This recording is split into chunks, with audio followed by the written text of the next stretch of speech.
Hi from Toronto, my name is John Kyo and welcome to another 10 by 10 series.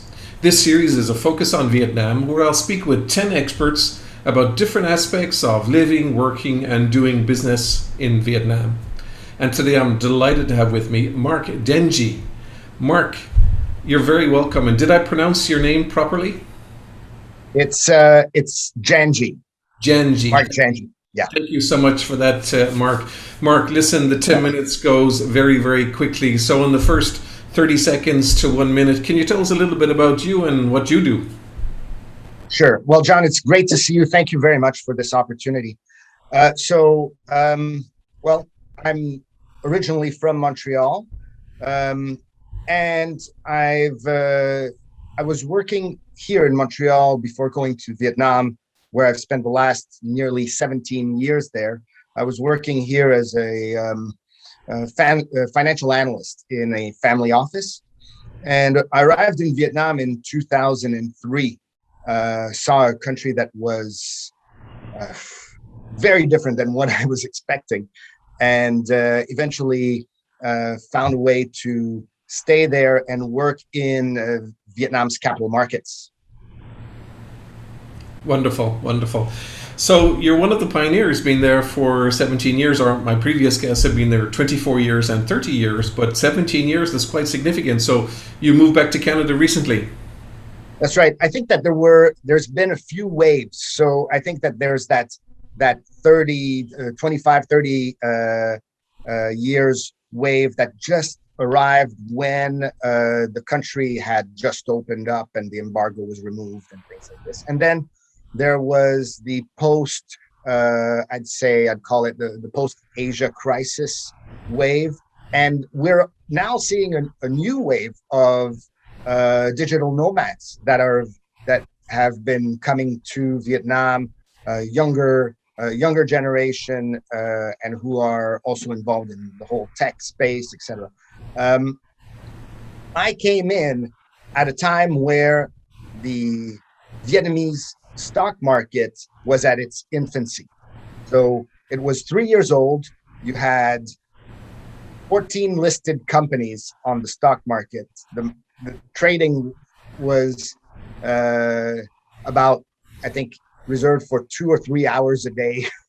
It was something, it was really very, very early days, right? Um, but today, I mean, you've got 1,800 companies listed.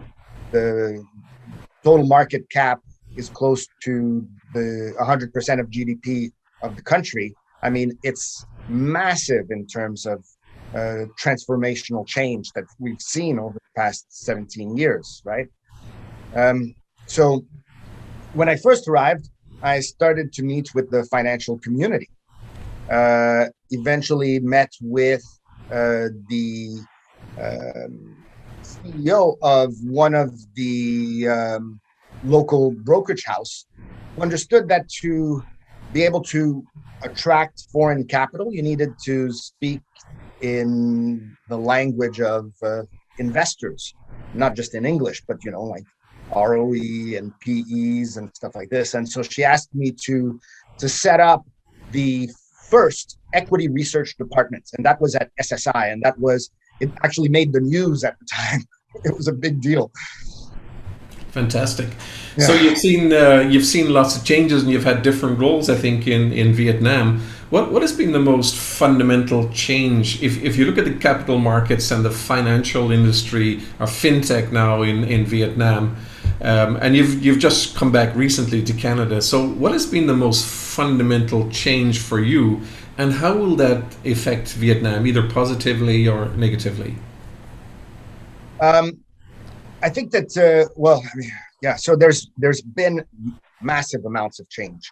Um, so we understand that uh, foreign investors have been looking at the country for a number of years, and the difficulties for foreigners to access the country have been a lot of it is regulatory. It requires a huge amount of paperwork, and it's still very difficult. The government is trying to simplify the process, and they've done their part in making it easier. A few years ago, they removed um, foreign ownership rules and things like this on certain stocks, and now it's relatively open for that. But I think that what we're seeing, and I think that that's really interesting, is that the market is moving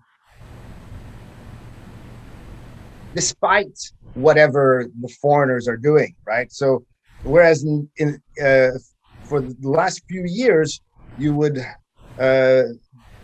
Vietnamese investors were looking at what foreigners were doing as a gauge of where they should be investing. But if you look at what's been happening really recently in the last 18 months, I'd say, is that there's a lot of local investors that are getting into the market. And that's a reflection of where the demographics and the population is, right? So you've got a growing middle class, you've got interest rates that are coming down, you've got a limited amount of investment vehicles where people can invest in.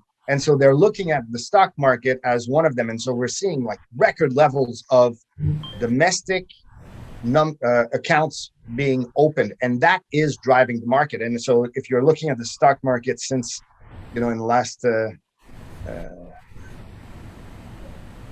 let's say 12 months, the stock market is one of the best performing markets in the world. And it's reaching record levels in terms of the index. Fantastic. It's really interesting. Yeah, fantastic. So what kind of vehicles are Vietnamese investing in? We got about 3 minutes to go, but what are they investing in? Are they invested in high-tech stocks? Is it banking? Is it construction? Is it the likes of fintech, I should say? Or right. VinFast. Vin Group.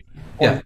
You're talking. Yeah. So VinFast is just part of Vin Group. So you're not investing in VinFast particularly, but at the end of the day, they're investing in. So there are the companies that are listed are not necessarily a reflection of what you're seeing on the ground, especially if you're doing private equity and VC deals and things like this. So historically, you've had a lot of banks, real estate, oil and gas, steel. I've said real estate. So for example, Vin Group, which is a massive player on the stock market and in the economy in Vietnam, right? And then you've got a few of these consumer plays like Vinamilk and some food companies. And so people are investing in those, right? But what we've seen since the development of mobile phones and stuff is a whole other aspect as well, which is venture capital and tech entrepreneurship.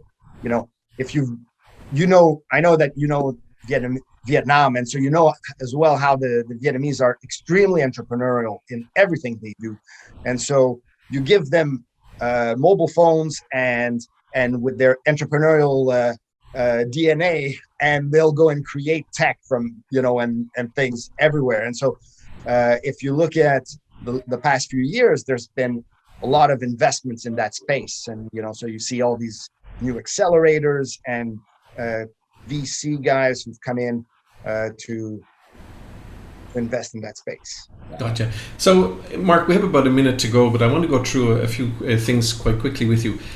Sure. How easy or difficult is it for foreign companies to enter Vietnam in the fintech space? It's very challenging. So again, it comes back to the regulatory. I think the bottom line is for foreigners to come into Vietnam isn't necessarily very easy for anything. So you need to go there. You need to go there, one, and you need to go there often, two, and identify partners and meet people, and they'll want to see you often before you build those relationships. At the end of the day, a lot of it has to be done through relationships that you build, through the networks that you've created, and that requires a lot of time and in personal investment in a way. Gotcha. Marc, in the last 30 seconds, what did you love about living in Vietnam? There's so much. I mean, I've made lifelong friends, and the work that I've done has been just so fascinating. I think that the thing that I've enjoyed the most has been the fact that everything that I did had an impact on, the financial community, um, or just the people that I worked with, because those things didn't necessarily exist before I was there. So you need to be very entrepreneurial and be ready to, wear many hats and build things from scratch. I think, and that's still the case in Vietnam, even after 30 years of development. Wonderful. Folks, there you go. There you have it, all the way from Montreal, 17-year veteran of the Vietnam capital markets, Marc Djandji. Marc, thank you so much for spending time with us today. Thank you, John. Thank you. It's been great.